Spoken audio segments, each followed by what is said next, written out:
Here we go then, welcome to Vancouver. It is match day 2 in Group B as co-hosts Canada take on Qatar, both looking for their first ever win at the Men's World Cup finals. Coming up to 3 o'clock local time, pretty perfect conditions for football here in Vancouver.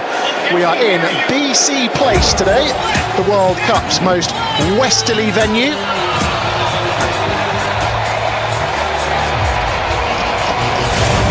We're on Canada's west coast here in British Columbia.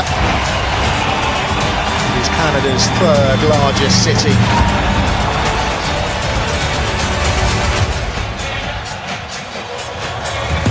And after the co-hosts kicked off proceedings in Toronto, they will now remain in Vancouver for their final 2 group games. British Columbia, a sea of red right now. The Qataris are in town too.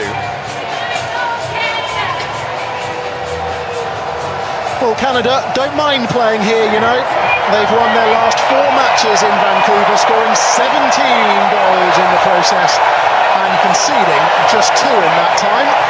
This place, BC Place, the venue for the opening and closing ceremony at the 2010 Olympic Winter Games. Today, though, it has been overtaken by those in red, hoping that today is the day they'll see their side win at a Men's World Cup for the very first time. And Jesse Marsh keeping his cards close to his chest regarding the team news, that we can tell you that Moise Bombito and Alphonso Davies not fit enough to start in the 11. We'll run through the team news in full shortly. And with a big win for Switzerland over Bosnia in the last hour or so in LA, it sees the Swiss top the group, but there is an opportunity for Canada or Qatar to move level with a victory here in a vociferous Vancouver over the next 90 minutes or so.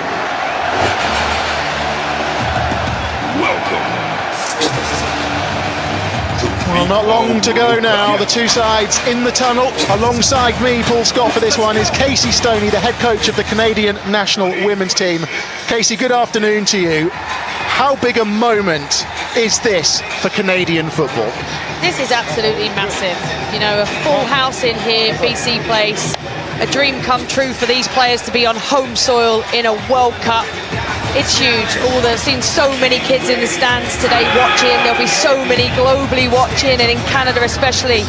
It's important, you know, Canada put on a good performance today, inspire the next generation and capture many more hearts of these Canadian fans. 10,000 supporters marching from downtown Vancouver to BC Place over the... Well, here we go then.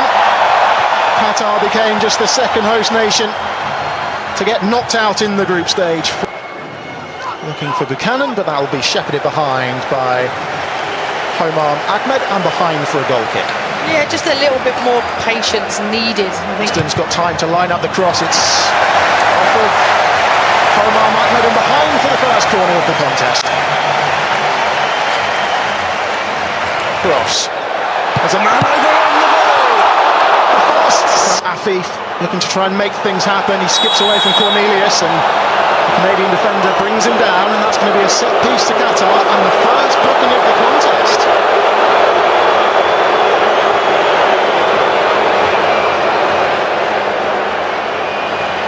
Yeah, Afif does well here, just cuts inside, moves his body weight to the left, cuts inside. Cornelius doesn't move his feet quick enough and gives away the foul. 25 yards, and deflects off the wall and behind for a corner to Qatar. Another opportunity for Qatar to just keep putting the pressure on. And there's a triangle from Canada. Buchanan takes the tumble. Homam Ahmed concedes the free kick. And I'm surprised if that's not a yellow card, because it's definitely a shirt pull. He's pulled him back. He knows he's beaten. He pulls him back. Towards the 6-yard area. The volley's blocked. Is he going to spin behind? Qatar prevent the corner. The first time volley straight in over the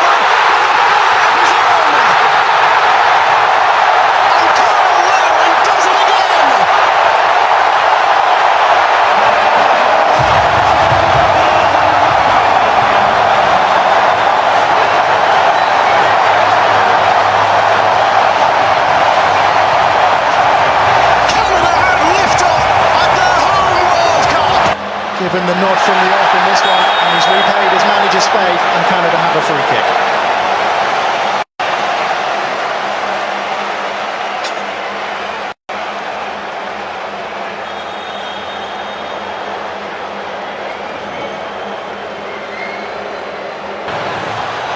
Beats a ball in. Off of Canada head and behind it goes.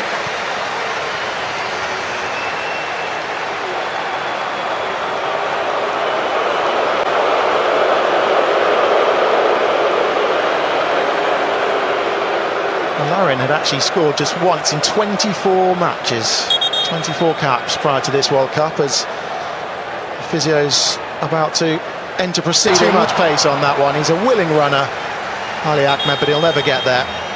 And now it is time for the hydration break.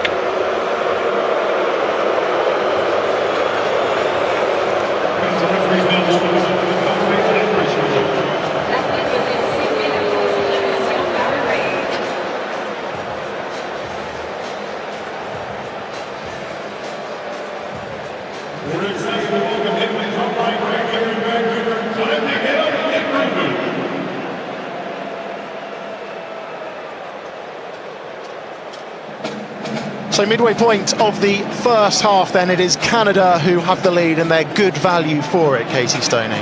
Yeah, I thought Qatar started quite brightly, had a couple of transition moments where they caused a little bit of panic in the Canadian back four, but since then I think Canada have took control.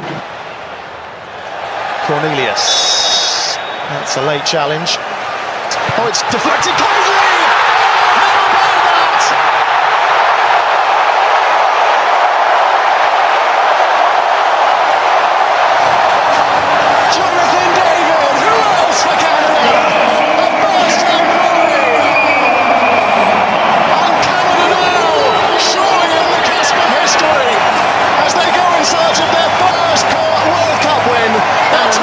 Onside and in behind, down he goes, vociferous appeals for a penalty, and the referee points to the spot.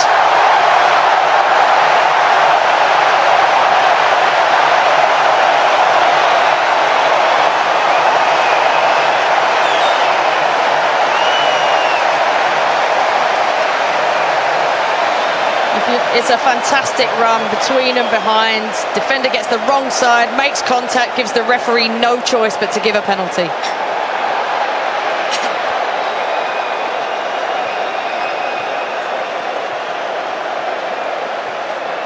It's a yellow card as well for Homam Ahmed.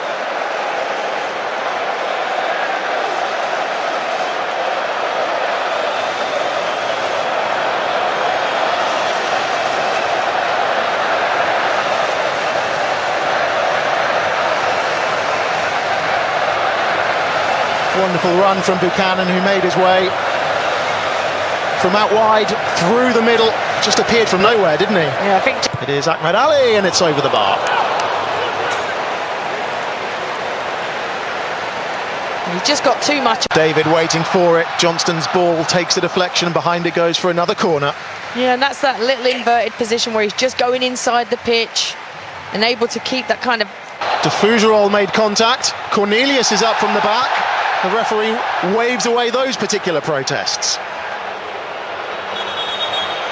Well, the Canada players are certain something happened in the box there. Cornelius is still down in the box. For Larin with the header. Brilliant save, but it's bundled in. And it's Jonathan David again.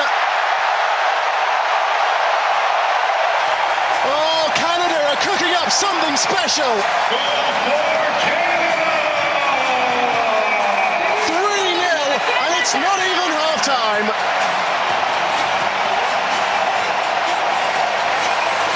And he's got nowhere to go. Every run that's gone between a centre-back and a full-back or a wing-back just hasn't been tracked. So Canada can just go wide, play in behind, and then they can cut the ball back and arrive into spaces to score goals. Qatar got to start tracking runners and defending the box better. For Canada, and a welcome return for Moise Bombito, who's about to enter proceedings. Good to see him back.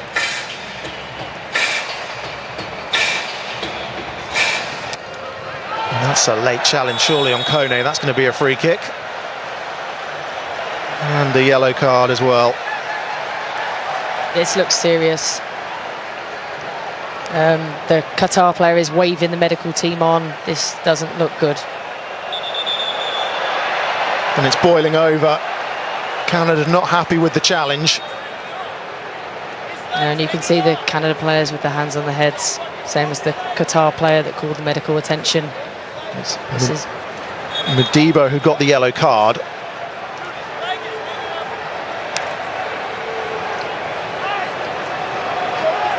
You can see the captain, Stefan Estecchio, there looking on.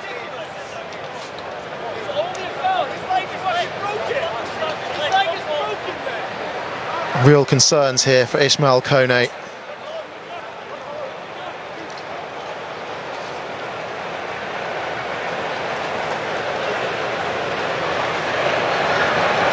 It was an instant reaction, wasn't it, from both sets of players? Yeah, it was. The nearest player definitely looked very concerned. This player with their hands on their heads. You can see that something is seriously wrong.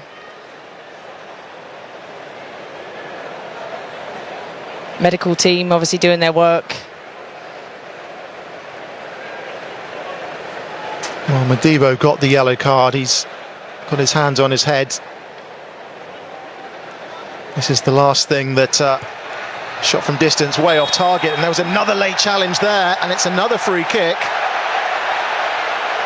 And it's another yellow card. Yes, again, it's starting to boil over. I think the players are getting a little bit frustrated at the late tackles. Qatar defenders go into ground. And again, he makes no contact with the ball there, full contact on the player. It is Saliba, and in it goes!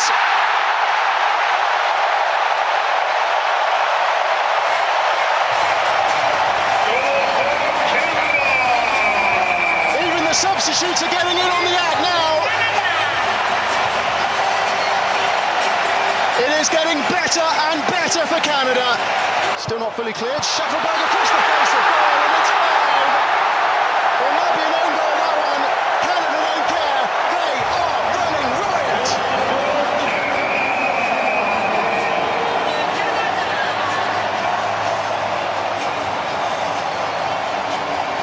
Five of the best in Vancouver. And Qatar's day's just gone from bad. Shufflebag drags that one wide, but why not? Yeah, if the space is there and no one's coming out to pressure. Ball doesn't find Larin, and Shufflebag snatches at it and sends it behind for a goal kick.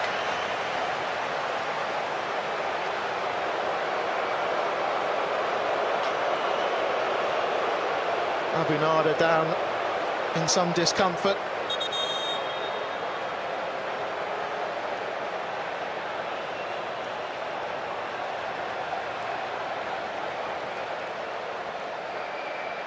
A shake of the head. Under Jesse Marsh have delivered. قصيرة صليبة والعرضية تتحول إلى خارج الملعب إلى الركلة ركنية.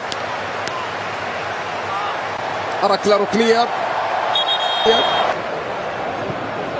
هذه المباراة الثانية في هذا الملعب، سيحتضن أيضا مباراة منتخب مصر. Flag stays down.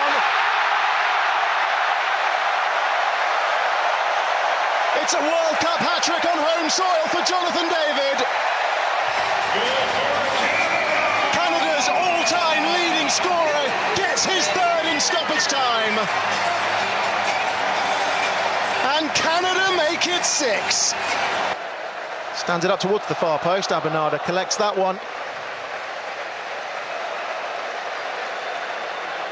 Semi-automated offside replay is on the screen.